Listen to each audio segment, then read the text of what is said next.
Shalom. Pemirsa yang diberkati Tuhan, bertemu kembali dalam seri pelajaran Sekolah Sabat. Kamis 20 April 2023 dengan judul Pemenang Kitab Wahyu.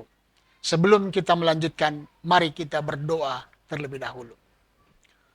Tuhan Allah, Bapa kami dalam sorga, kami bersyukur berterima kasih perlindungan-Mu bagi kami sepanjang hari ini. Malam ini di mesbah keluarga kami mau mendengarkan firman Tuhan melalui pelajaran Sekolah Sabat kami. Urapilah kami, berikan kami pengertian, bahkan kekuatan untuk melakukan kehendak-Mu.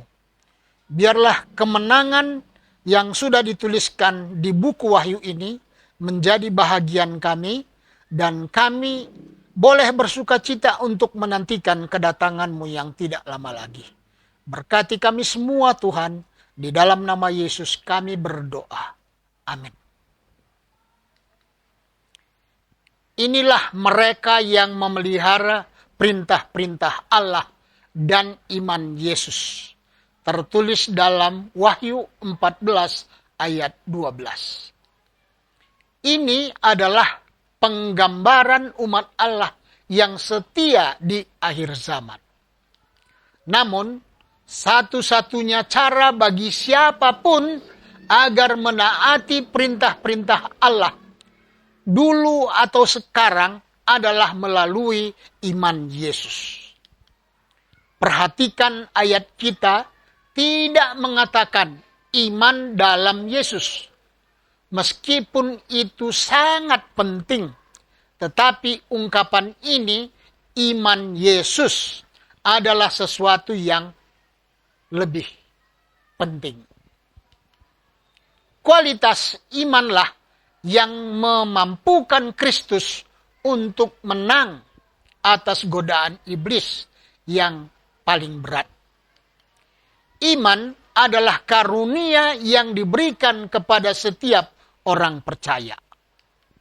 Ketika kita menjalankan iman yang Roh Kudus masukkan ke dalam hati kita, iman itu tumbuh.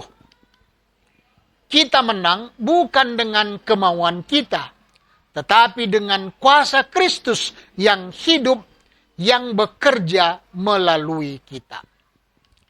Kita menang bukan karena siapa diri kita, tetapi karena siapa Dia. Kita dapat mengalahkannya karena Dia telah mengalahkannya. Kita bisa menang karena Dia telah menang. Kita dapat menang atas godaan karena Dia telah menang atas godaan. Bacalah Ibrani 4 ayat 14-16 dan Ibrani 7 ayat 25. Apakah cara untuk menang dan menghidupkan kehidupan yang takut akan Allah dan memuliakan Dia? Ibrani 4 ayat 16 dan sampai 16, ayat 14 katakan, karena kita sekarang mempunyai imam besar agung yang telah melintasi semua langit, yaitu Yesus, Anak Allah. Baiklah kita teguh berpegang pada pengakuan iman kita. Ayat 15. Sebab imam besar yang kita punyai bukanlah imam besar yang tidak dapat merasakan kelemahan-kelemahan kita.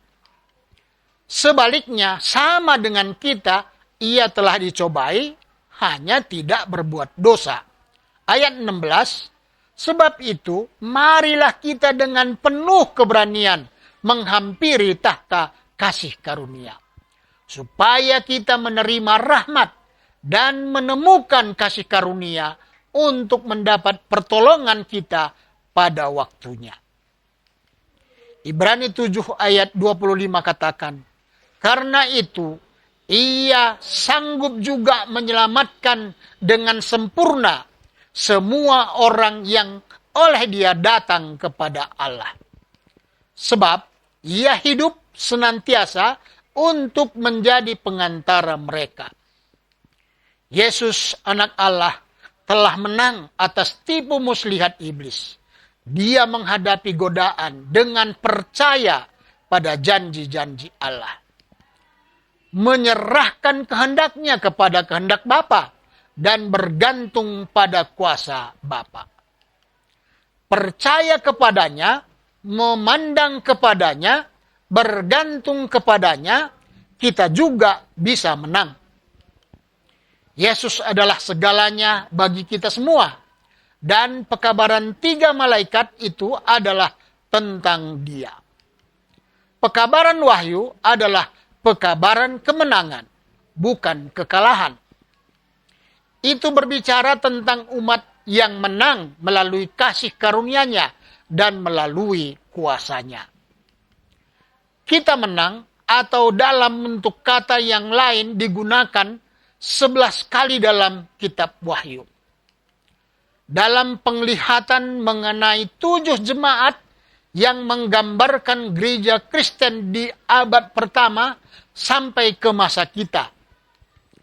Ada umat percaya di setiap generasi seperti yang dikatakan Yohanes, menang. Pada akhirnya, barang siapa yang menang akan memperoleh semuanya itu. Wahyu 21 ayat 7. Ini bukan legalisme. Itu adalah kemenangan melalui Yesus Kristus yang memiliki kehidupan sempurna dengan kesalehan yang sempurna.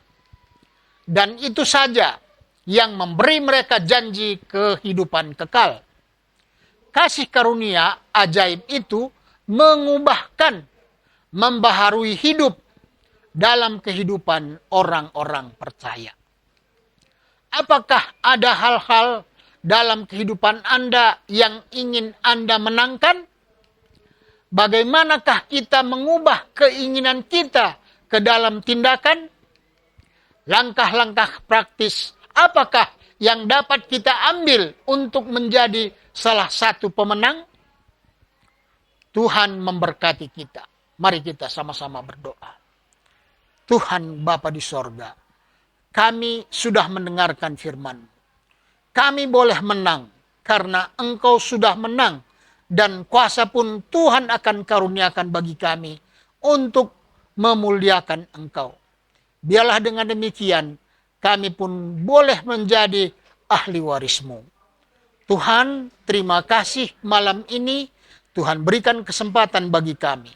Biarlah Tuhan juga berkati seluruh pemirsa yang dimanapun berada, supaya kami bersuka cita, mau menuruti kehendak-Mu saja, memuliakan Engkau saja dalam hidup kami. Terima kasih Tuhan, dalam nama Yesus kami berdoa. Amin.